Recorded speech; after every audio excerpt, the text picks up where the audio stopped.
정치권에서도 이건희 회장 별세 소식에 애도를 표했습니다. 민주당은 고인이 보여준 혁신 정신을 본받아야 한다면서도 동시에 재벌 중심주의 등 그림자를 함께 생각하게 된다고 평가를 했고, 국민의힘은 이 회장이 세계 1위 글로벌 기업의 기틀을 만든 선각자라며 고인의 노력이 헛되지 않게 미래를 준비하자고 말했습니다. 취재기자 연결해서 내용 들어보겠습니다. 김대근 기자. 네, 국회입니다. 네, 정치권도 애도의 뜻을 나타냈군요. 네, 더불어민주당은 이건희 회장은 혁신적 리더십과 도전 정신을 보여줬지만 동시에 재벌 중심주의 등 그늘도 남겼다고 평가했습니다.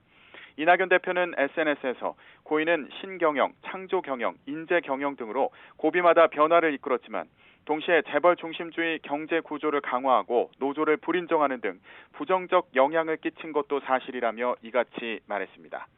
이 대표는 이 회장의 빛과 그림자를 차분하게 생각하며 고인의 명복을 빈다며 삼성은 과거의 잘못된 고리를 끊고 새롭게 태어나길 바란다고 덧붙였습니다. 허영 대변인도 브리핑에서 고인의 노고에 감사드린다며 하지만 세습 경영과 관련해 국민에게 아쉬움을 남긴 부분도 있는 만큼 삼성이 세계를 선도하는 기업으로서 법과 정도에 맞는 경영으로 다시 한번 우뚝 서길 바란다고 말했습니다. 국민의힘은 이건희 회장은 대한민국 경제를 앞장서 이끌었고 국민의 자부심을 높인 선각자였다면서 편히 영면하길 기원한다고 밝혔습니다. 주호영 원내대표는 논평에서 이건희 회장은 가족 빼고 모두 바꾸자는 타격의 메시지로 삼성을 세계 1등 기업으로 이끈 혁신의 리더라고 평가했습니다. 또 삼성과 함께 대한민국의 위상까지 세계 속에 우뚝 세운 이 회장의 기업사를 후대가 기억할 거라고 말했습니다. 배준영 대변인도 논평을 통해 고인이 보여준 세계 초일류 기업을 위한 노력과 혁신 정신은 분야를 막론하고 본보기가 됐다며 이런 고인의 뜻이 헛되지 않도록 혁신과 노력을 통해 다가올 미래를 준비한다고 말했습니다.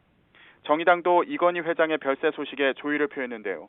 다만 이 회장은 정경유착과 무노조 경영이라는 초법적 경영으로 대한민국 사회에 어두운 그림자를 남겼다며 이제 이재용 부회장에게 이어진 그 그림자를 지우고 재벌개혁을 자임하는 국민 속의 삼성이 되길 바란다고 말했습니다.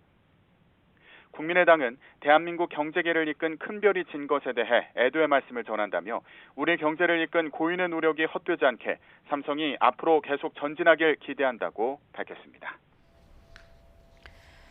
이번에 국정감사 소식도 좀 짚어보죠. 이제 국정감사가 마무리 단계에 접어들고 있는데 내일 법사위 국정감사가 주목되고 있죠? 네, 지난 7일 시작한 21대 국회 첫 국정감사는 이제 마무리 수순에 접어들었습니다. 대부분 상임위들이 내일 마지막 종합감사를 앞두고 있는데요. 운영위, 여가위, 정보위 같은 겸임 상임위들만 11월 초까지 감사를 이어갑니다. 이런 가운데 내일 법사위 국정감사가 주목되는데요. 법무부를 대상으로 하는 내일 국정감사에 추미애 장관이 출석할 예정인 만큼 여야 의원들의 질의가 집중될 것으로 보입니다. 앞서 지난주 대검찰청을 대상으로 한 법사위 국정감사에서 윤석열 검찰총장이 작심 발언을 쏟아냈기 때문인데요. 윤 총장은 추 장관이 라임 자산운용 사건 등에 대해 수사 지휘권을 발동한 데 대해 부당하고 위법하다며 검찰총장은 법무장관의 부하가 아니라고 밝혔습니다. 이에 대해 추 장관은 개인 SNS를 통해 검찰총장은 법무부 장관의 지휘 감독을 받는 공무원이라며 맞받았습니다. 또 라임 사건과 관련해 검사 비위를 은폐하고 여야 정치인에 대해 차별 수사했는지 감찰을 지시했는데요. 이렇게 윤석열 총장과 갈등이 격화한 만큼 내일 국감장에 출석해서 어떤 발언을 할지 관심입니다. 지금까지 국회에서 YTN 김대근입니다.